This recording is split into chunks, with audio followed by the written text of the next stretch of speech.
Thank you for joining us again on Fascism on Film.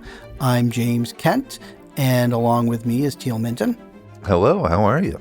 This week, we're going to do something a little different for this episode. We're going to talk about two movies, and we're staying with America, and we're taking a look at pre-World War II America in the 30s. And of course, in the 30s, we were in the Depression, and then FDR gets elected, and we have the New Deal, and we are sort of slowly coming out of the Depression.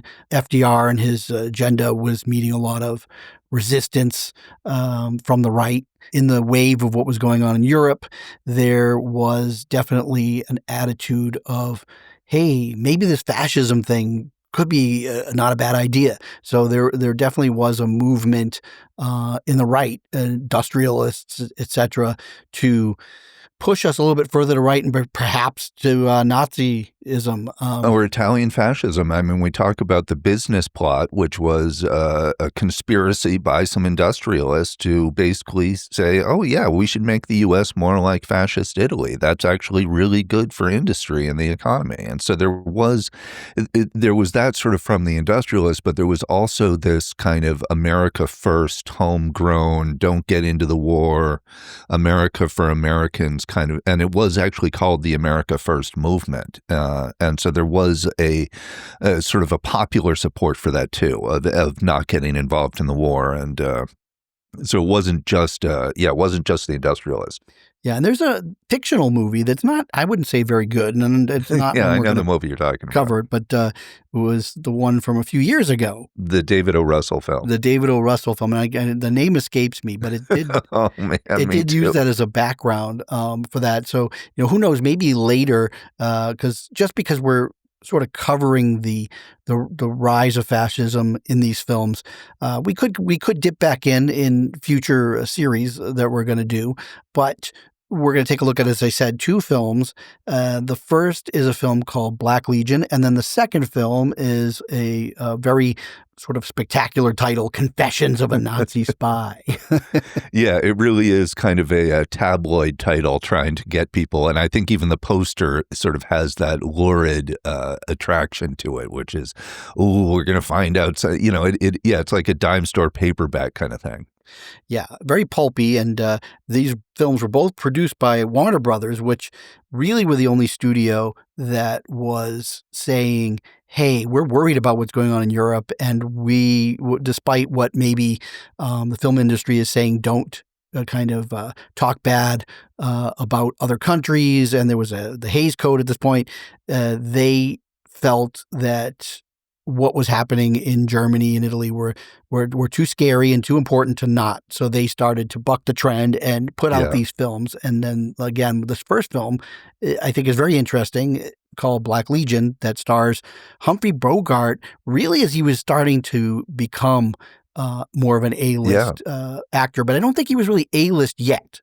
He wasn't, and this is kind of a fairly low budget. It's not it's not Casablanca. Let me put it that way. This was, probably shot in just a couple weeks and turned out pretty quickly. And but it's a really incredible performance by him of this character, Frank Taylor, who's kind of caught up in the ideology of fascism. And in this case, it's about the Black Legion, which is, and it's based on a true story, Black Legion is sort of a Klan-like organization. They wear black hoods and cloaks instead of white, but they were a real thing.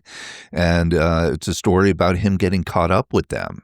Yeah, when you say true story, I think that's what Hollywood would do a lot, is they would find something that was true, and then they would, create a fictionalized thing of it, and how much the real story compared to what their story was. So that's a little bit of the gray area, but yeah, I mean, I think the broad strokes here are from the true story, which is that there was this Black Legion type of organization, and there was a murder, and a bunch of them were arrested. And I think that much is true. The rest, I think, is largely sort of propagandistic. And what's interesting about this film is that it doesn't mention Nazis at all. It's not explicitly about Nazis. It's about sort of homegrown racism and organized Klan-type activity and how we get sucked into that. But I do believe that the film was intended as a warning about Nazism, but also about that tendency in American society that we saw in Birth of a Nation, that tendency for fascism among our populace, and that it's so easy for an average guy like this Bogart character, for him to get caught up in the rhetoric of this because of his own. There's a lot to talk about here in terms of this character's psychology and what motivates him to really start embracing these ideologies of hatred. There's a lot of striking parallels to the rhetoric that kind of maybe has led us in America today. And so the same things that sort of stoke the fears of I guess, the middle class, the working class person and not getting ahead. And in this particular case, Humphrey Bogart, he's a hardworking, he's a machinist, right? He's a machinist. Yeah, he works a drill press in a factory, and he has a good, solid job. Coming out of the Depression, he's able to support his family. He wants more, but he does have a fairly good, stable, middle class life. Yeah, I mean, there's a little pressure, right, from his wife that she wants some of the trappings that they don't have, like they want a new car, and I don't know, I can't remember if she wants a new fridge or something, but no, there's definitely the sense of wanting to kind of move up in the world and advance themselves financially, but they're not in a desperate situation. They're not starving. They're not, they do have a house. They take care of their kid. I don't think she works. Well, no, because again, this is the 30s, and right. But one of the things that's interesting that comes into play pretty early, the setup is there's an opening for the shop foreman. Yeah. Because of his hardworking nature, Humphrey Bogart feels, and he's kind of encouraged by some of the people around him, that he's a cinch for this job, right? Yes. And then we're introduced to another character who's also hardworking and has been getting an education in engineering. Yes. And he happens to have a last name that, well, it sounds a little foreign, but it's pretty clear Hollywood at the time was never comfortable talking kind of overtly about anti-Semitism. Right. But it's clear that this character is Jewish. He's called Dombrowski, I think. Yeah. And so if not, he's Polish, I guess. Well, I think it's clear that he's a Polish Jew. And of course, naturally, he gets the job because what the company sees is a guy with an education. Exactly. That already is a threat, right, to every working man, kind of saying, if you're white and the right race or religion or something, you should be entitled to something. And all of these outsiders with these weird last names and things, they're coming to take your jobs and your opportunity. And they're taking what is rightfully yours, right? It's your birthright as a white male American to have the American dream. And if somebody interferes with it, especially somebody foreign, that's seen as a real attack. And something we've talked about a lot is in the show is about this sort of fertile ground for fascism. And here we're seeing it in this Frank character, is that his frustration, his masculine insecurity, his white grievance, all of these things are sort of making him ripe for being pulled into fascism. It's very close to from where he is to get sucked into anger and blame and not say, well, maybe I should get an education or I should work harder. No, actually, immediately the solution is bullying, violence, and intimidation, and trying to force out those people. Pretty quickly, when you talk about that fertile ground, there are people at the factory that belong to this Black Legion that see Frank, Humphrey Bogart, as ripe to be incorporated into their cause. And pretty soon he's attending a meeting and then he's signing up with sort of an undying oath pledge to the Black Legion. Yes, and it really it comes down to there is all the sort of fascist pomp and circumstance around this, right? There is a theatricality to it. They have to put on hoods, and at the same time, I think it's really funny is there are the true believers in the organization, which is him and the people and the guys at the factory that he sort of teams up with, but there's also this level above them, which is the people that are running the finances for the organization. And so it's sort of like all these people are suckers, the ones that are going around beating people up, and they're being taken advantage of by this grifter level that sells them overpriced pistols and black hoods and stuff. They're like the wealthy industrialists of sorts that, they're looking at their own bottom line. And again, drawing some parallels to today, you can't help but see that there are billionaires out there that see that, they look at various folks in America as suckers for the taking. Yes, and these people are easily duped because they're not stupid, but they're angry and they feel cheated and they want some sort of retribution. And so they're very easily pulled into these more radical kind of hate groups that scapegoat people and other people, and so it's sort of like the film makes the argument that this almost isn't a ideological transformation for Frank, that it's actually sort of more emotional, and it's like he almost catches like a contagion. It's like this hatred is viral, and he gets sick from it, and it actually he starts drinking more. His life really starts to fall apart the farther he gets into it. Although I should say first, when he first gets into it, everything's going great. He gets the job. Well, let's just say he gets the job because he and the Black Legion go over to Dombrowski's family farm, beat them up, and burn their house down. Yeah, and so he has to leave. And so Dombrowski has to leave town, and that's how Frank gets the job. But doesn't he actually, because he's really not qualified, doesn't he lose the job? Well, okay, so here's what's really interesting is that he is so interested in recruiting for the Black Legion because he's been told, oh, you need to go get some people. So he actually pulls a guy off a drill press and brings him into the bathroom to try to convert him. And because he pulled the guy off the floor, the machine breaks down and it's a total disaster and he loses the job.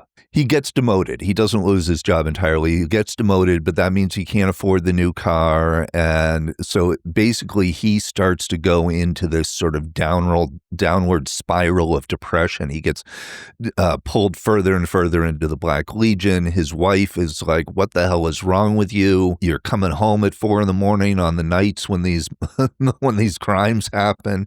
And so she ends up actually leaving, and he ends up fooling around with this other woman. And it's really a downward spiral. It's like he loses absolutely everything. Finally, he ends up committing a murder. And it's of a friend of his. And it's a friend of his, yes, who they take out and they intend to intimidate, but the guy tries to escape and Bogart shoots him, then ends up getting arrested. And he is told to lie. The Black Legion gives him a lawyer. They come up with a cover story, all this stuff where he's basically the fall guy for the whole thing. But then in court, he breaks down and can't maintain the lie and says, I did this, I deserve my punishment, but all of those guys did it with me too. And so the whole Black Legion is arrested. And then the film ends with the judge giving a very long speech about how America is about liberty and God, and we don't have religious hatred, and that we have the Bill of Rights and love, liberty, God. Basically, this is America. We don't do this kind of stuff. So the film plays as a tragedy and as a sort of cautionary tale to people, because I do believe there were some people who were getting caught up in these things at the time, and this film is a way of saying if you get caught up in that, no good can come of it. It's a downward spiral that ends with you in prison. It's that wokester Hollywood with its anti-fascist messaging. Yeah, and so it really is, I mean, we did this debate when we talked about Birth of a Nation over whether this is fascist or not. I'm arguing that because of the psychology and the ideology that it is fascist, even though it's not a fascist government, but that the emotional content that Frank goes through, his journey from sort of average everyday guy into a murderer is similar to what happens when people are caught up in fascism. And so I think even though it's not explicitly about Nazis, it is making that point. Oh, yeah. And I would say that the overarching message of the film is propagandist, and it's an anti-fascist message. And It absolutely is. Yeah. but it's what's interesting in parallel to today is that the propaganda messaging was, we don't want to fall for this Yes. authoritarianism, fascism.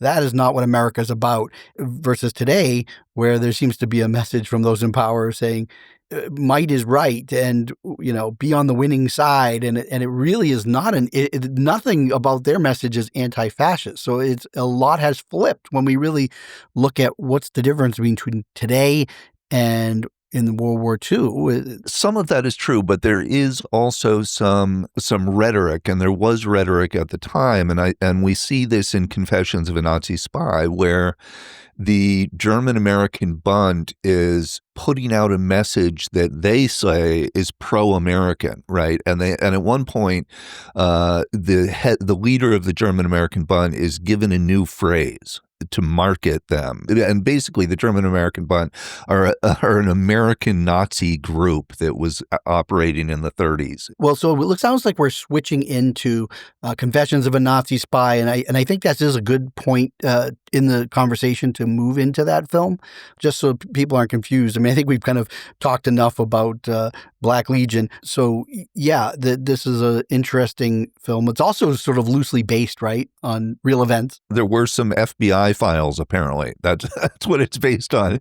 The tagline is based on real FBI files, which means that, like, yes, somebody was arrested at some point. What I was saying about kind of bridging the present and the past. So in this case, there's a movement that, this film, talk about propaganda. This is American film propaganda at its best. And what it's really trying to do is send out fear warning that the Nazis are among us. And this is 1939 when this comes out. Okay. So everybody's worried that Hitler, they're going to start taking over Europe and everything, which they shortly will do.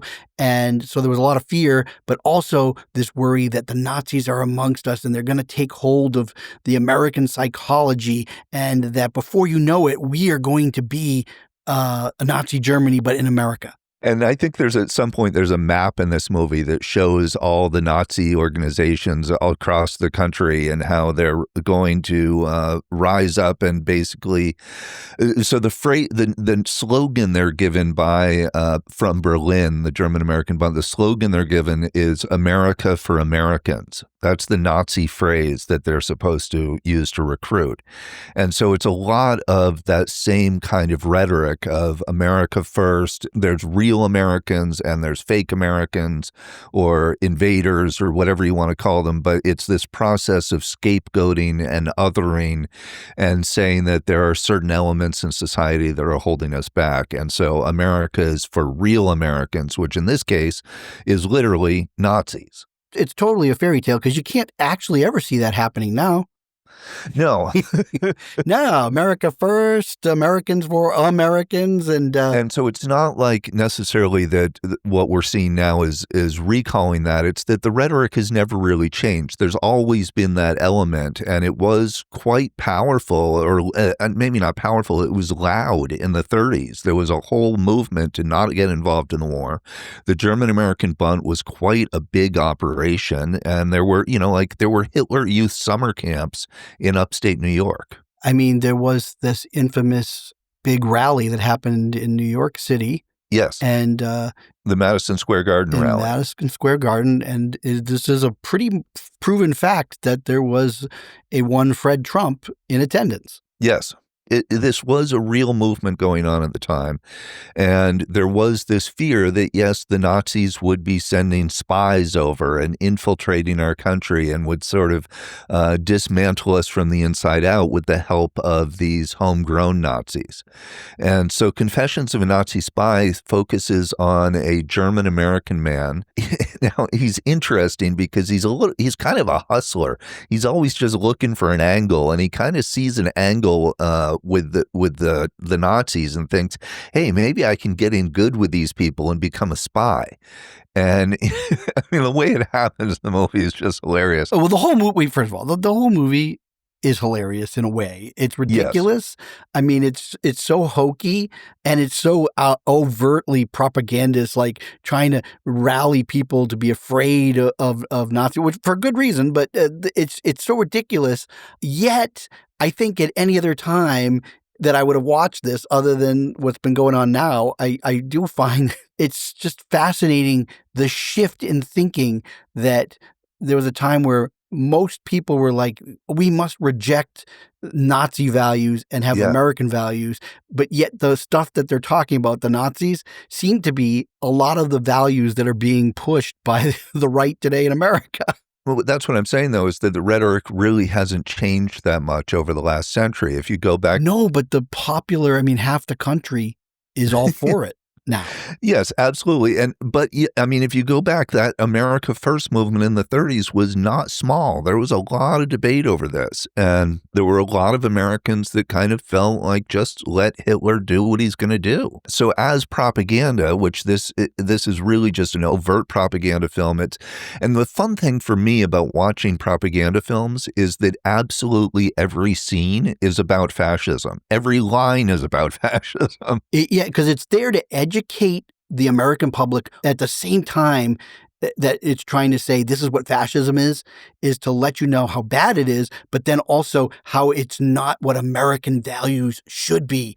It works in like, that we're racially tolerant. And I'm like, wait, what? What America is he talking about? They really, in these movies, preach the ideal of tolerance and acceptance and diversity and human rights and liberty and the pursuit of happiness, all that stuff. And they really argue in favor of democracy. There's a line where the head of the German-American Bund says, basically, democracy has gone too far. You've turned it into a fanatical religion almost. Yeah. And so it really shows that the fascists are anti-democracy and anti-American in some really basic, fundamental ways. And it needs to draw those lines really clearly for the audience and just say, yes, actually, if you're saying America for Americans, sorry, you're a Nazi. It's so heavy-handed and so ridiculous. But what's fascinating is this movie was made in 1939. Okay, yeah. It does not have history on its side for knowing what's to come. It doesn't know what World War II is going to do. It doesn't know what the history of America from that point is. And we're talking about 90 years ago, almost. So when you hear the things that they're talking about, which are fascist and Nazism, and you compare it with all of the things going on now and what this current administration is doing, everything that they're saying and doing is like right out of what's happening on the right. It's like almost startling. And that's what makes the movie fascinating for me. Yeah, it's a very different experience watching this now than it would be 20 years ago because it doesn't feel as far away. It doesn't feel 90 years away. It feels like the same slogans are being recycled and people are being pulled into the same thing. And one thing this movie does that's a little different is that, or different from what we're experiencing now, is that the government here really comes in and squashes this Nazism. Right. Yes. And so a big part of the film is, it has this kind of hustler guy who sort of becomes a spy and sells out his friend and gives some information to the Nazis. And he's sort of the first part of the film. And then in comes Edward G. Robinson as this tough as nails, driven FBI agent who puts together all the pieces and tracks down the Nazi spies and everyone gets arrested. And so in the the same way as Black Legion happens, is there is justice at the end of the movie. It may be a tragedy for Frank that he gets arrested, but the American system of justice wins out at the end of the movie, and it allows for sort of this patriotic, oh, we will never be the Nazis because we have the strong FBI, we have the Constitution, we have the Bill of Rights, and we will always find justice in our pursuit of equality.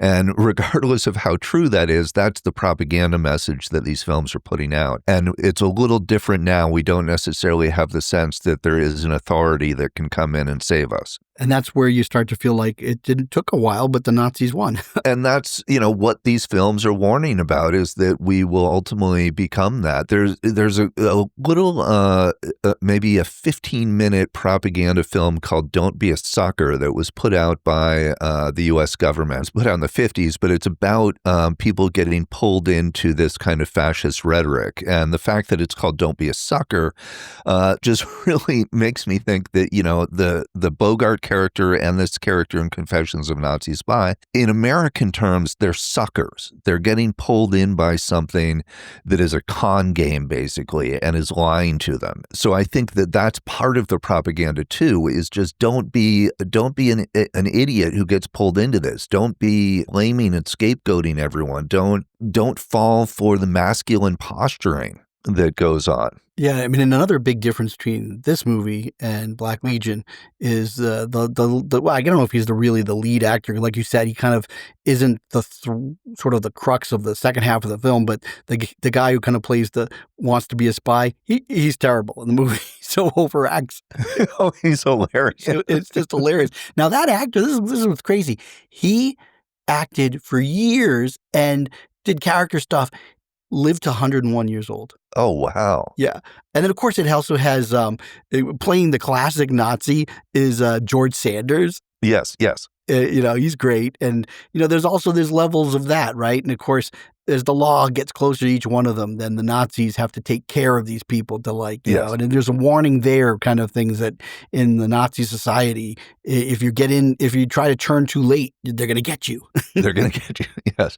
So there is, it's really, some of this is ideological, but also it sort of portrays, and I mentioned this before, it's sort of like, it's a psychological response. Like this character in Confessions of a Nazi Spy, I don't think he really has a job. He just, well, he's a loser. he's a loser. He's kind of a low-level loser hustler. But there's this idea that the move towards fascism in somebody's psyche is a response to sort of demasculization or emasculation, and that sort of losing that sense of manhood makes people drawn towards the strongman ideology of fascism, almost as a psychological response more than an ideology. And I think both these films get into that idea that it's about these people's psychology. It's not just, oh, I hate so-and-so. It's actually these people are fractured, broken people who are suckered into this.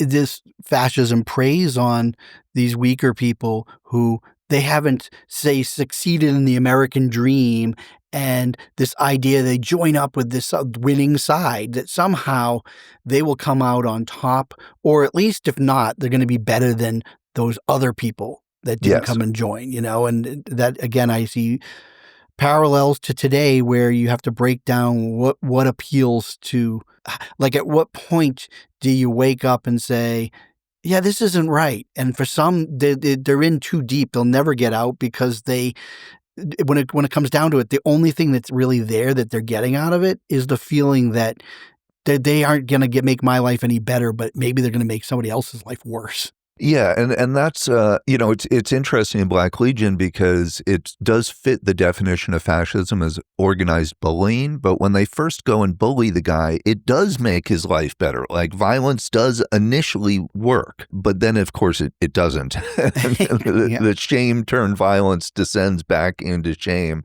So, I mean, again, if we're like doing a show to say how great a movie something is, that's not maybe the point on these two. These are just kind of fascinating looks at what American cinema, which was really, this is before TV, So the two popular forms of mass communication were film and radio. Yeah. And so, on the one hand, once these other mediums came in, you could expect that film would lose a little of its potency, and you wouldn't necessarily have to channel so much of this sort of propaganda and messaging into movies. And now you look at today, and you wonder, well, could movies have a response for what's going on? Yeah. And largely, no, but I think a lot of it's because the movie industry is run by these huge, gigantic corporations, and they refuse to take any risks, and they're not going to fund or greenlight a movie that's going to critique what, say, is happening in America. So, I haven't seen any responses to anything that's kind of really taken place in the last 12 years. Yeah, I mean, I keep telling myself it takes a little while, but you see that like Black Legion and Confessions of a Nazi Spy came out pretty early, right? I mean, 1937 for Black Legion, they saw what was going on in Europe and wanted to send up some warnings about it. And one of those warnings is that it's just anti-American. The whole ideology, the whole thing is anti-American. Well, and also there's one other fascinating tidbit, and I don't want to gloss over this as we come to the end of this episode, is we mentioned when we talked about The Mortal Storm, that was one of the earliest mentions of the term concentration camp on Yes. film.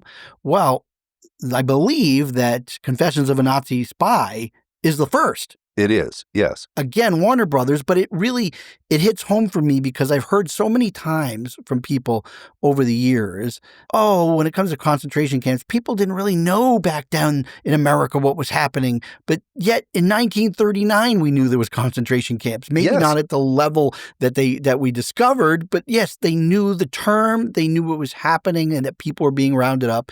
And it would be the same as today that we know that people are being disappeared from this country for whatever the rationale reasons, whether people agree with it or not. People are just being disappeared, and we're not sure exactly where some of them are going. And so we can't say that we don't know what's happening, and we just hope that later we don't discover something even more gruesome. Oh, man. Right. Okay. But that's the thing is I have to we look at the lens of today and the movies of the past. Yeah. And so you can't say people in America didn't know things were happening. They knew what was happening, and I think it's important that, Warner Brothers didn't want to release Confessions of a Nazi Spy, and it was really, and people, Hollywood studios didn't want to make these films that criticize Nazis, and it was really the war beginning that turned everything around, and then suddenly Hollywood starts pumping out all this anti-Nazi propaganda. But in those couple of years before the war, there's some really interesting films that do, I think also The Man I Married and Escape, which are right from around then, they also mention concentration camps. And so it was something that was known. And in fact, in Escape, it's about a character who goes to Germany to get his mother out of a concentration camp. So yeah, it definitely was being talked about at the time. People knew about it. People knew that it was un-American, but there was this kind of feeling of let Germany do what Germany does. And it was only through the war that really started to change. Although, as you see, the Warner Brothers knew what anti-Semitism was and were doing their best to call attention to it and to let people know that's not how we do things in America. So in our next episode, we're going to move away from America and go back to the roots of it all. We're going back to Europe, and we're this time going to go to really where fascism started. We're going to go to Italy for our next film. And what is that next film, Teal? So our next film is Bernardo Bertolucci's The Conformist, which is a really interesting psychological portrait of how fascism works inside our minds. Yeah, and I think it's a good dovetail after just talking to a movie like Black Legion, because it gets into the mindset of somebody who doesn't feel like he really has a purpose, and he's looking for fascism to give him that purpose. He wants to conform. He wants to belong. They're very similar films in that way, actually. Yeah, and I think that's what's interesting. If you start to watch these movies, you'll see a lot of connections and parallels and things. So, and again, that's what we're doing with this series, is to really try to look at film and how it can help, talk about fascism. Because again, the term gets thrown around by all sides today as you're a fascist. And, so I feel like getting a handle on, well, what does that really mean is important. Yeah. And these films can show us. All right. Well, everybody, to next time. Again, we are on fascismandfilm.com, and we're on Apple Podcasts and other podcasts. So, please keep listening and tell people to tune in if they're interested in this type of programming. I sound like I'm PBS, but until next episode, this is James Kent signing off along with Teal. Bye-bye. Bye.